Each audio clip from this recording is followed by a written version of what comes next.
Araw-araw, iba't ibang paraan ng transportasyon ang ginagamit natin upang makarating sa ating destinasyon. Maaring sa jeep, trike, bus, o tren. Tulad ng isang paglalakbay, ang bawat desisyong ginagawa natin ay may pinatutunguhan. May mga pagpipiling magpapadala sa atin sa tamang direksyon at mayroon ding maaaring magpalihis sa ating landas. Minsan, sapat na ang isang maling desisyon upang magbago ang takbo ng ating paglalakbay.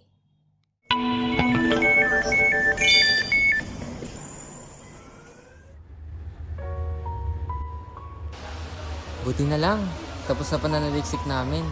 AI na lahat ng gumawa eh.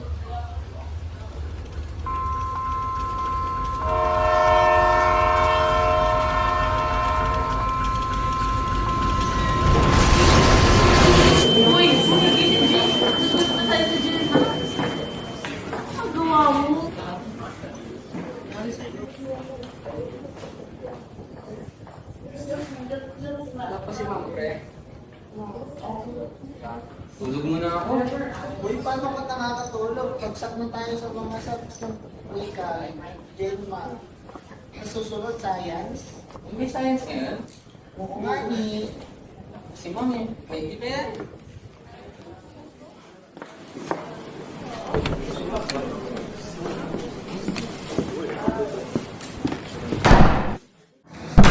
Isang paalala lang, bago tayo magsabi.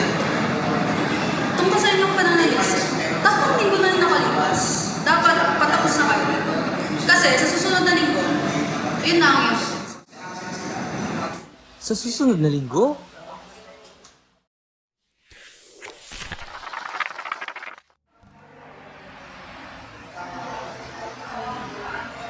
Uy, si Jared yun ah.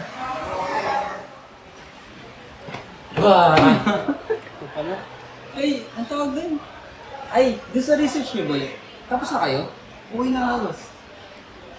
Ay, gumamit kay AI? Oo, pero ginamit namin pang gagawin mo.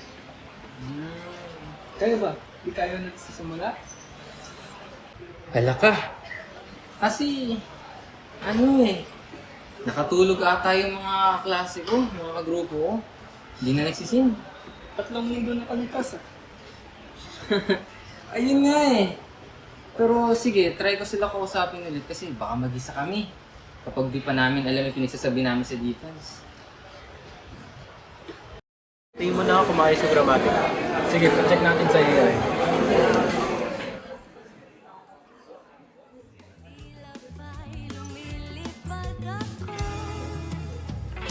Hindi naman sa adik ako. Di ba pwede na adik lang sa'yo? At kung para sa'yo naman, handa akong itigil ang lahat kahit ano pa man. Sa tama man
Miss, sorry po. Research paper po pala namin. Thank you po. Ay, miss, ito po pala research namin.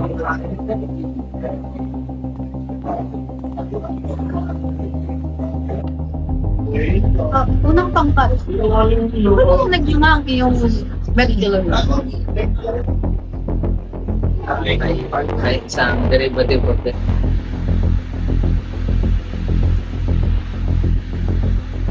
Okay.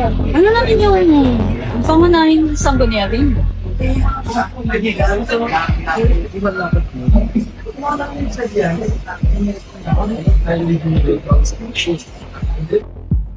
Oh, ano? Hindi nyo alam? Gipwan, paniwanag nyo kung saan pinagmula ng pag-aaral? Oh, ba't kayo nakatulala sa ako? Hindi nyo ba alam ta? Hindi nyo kaya? Hindi nyo kaya sagutin? God, nakakatuwa talaga kayo eh. Ulitin niyo yung papel ninyo. Magdepensa kayo sa akin pag handa na talaga kayo.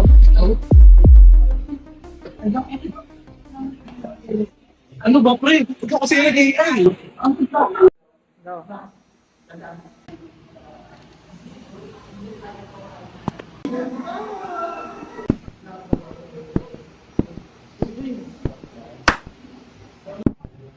Pre, kamusta depensa niyo? Ang bastos naman ang tanong niya yun, pre. Hindi, biro lang. Pero kasi, puro AI gawa namin eh. Hindi na kasi namin matatapos sa oras kapag hindi na namin ginamitan ng, ng AI lahat. Hindi naman mali gumamit ng AI ah. Hindi, paano kayo nakapas ah? Hindi dapat AI lahat ang gumawa. Dapat panggabay lang yun. Ikaw pa rin dapat ang gagawa.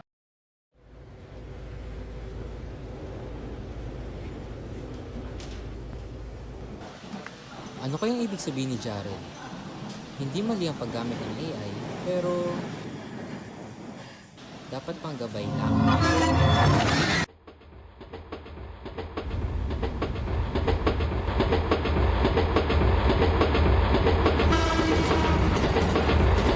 Hindi nyo ba alam ta? Hindi nyo kaya? Hindi nyo kaya sagutin? Ano naman yung pangunahing sangguniary? Gipwan, paniwanag nyo kung saan pinagmula ng pag-aaral? Sandali. Yung panaginip.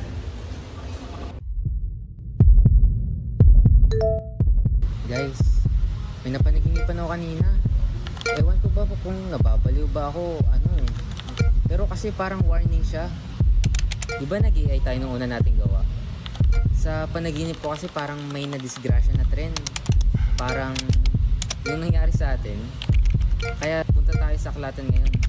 Ayusin na natin pananaliksik natin.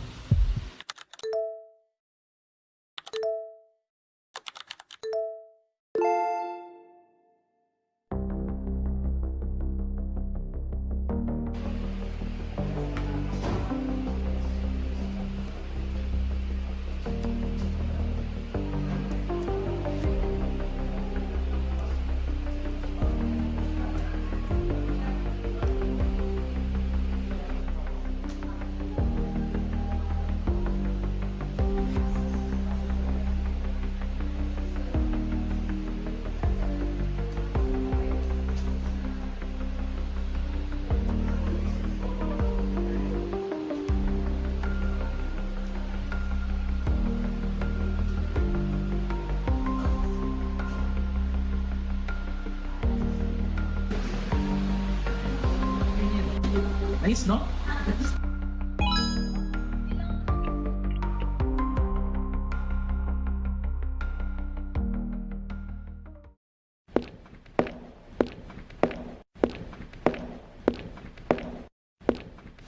Ngayon, naiintindihan ko na sinabi ni Jari dati na dapat gabay lang AI. Hindi dapat siya ang lahat na gumagawa.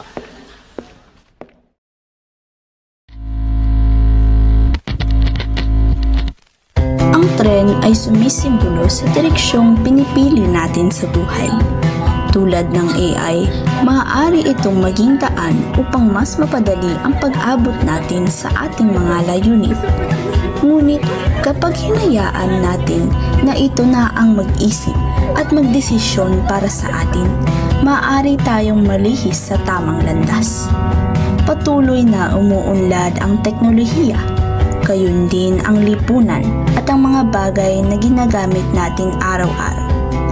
Bilang mga estudyante, hindi natin dapat hayaang kontrolin tayo ng AI.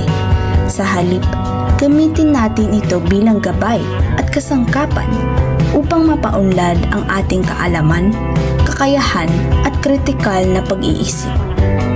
Tandaan, ang AI ay narito upang tumulong.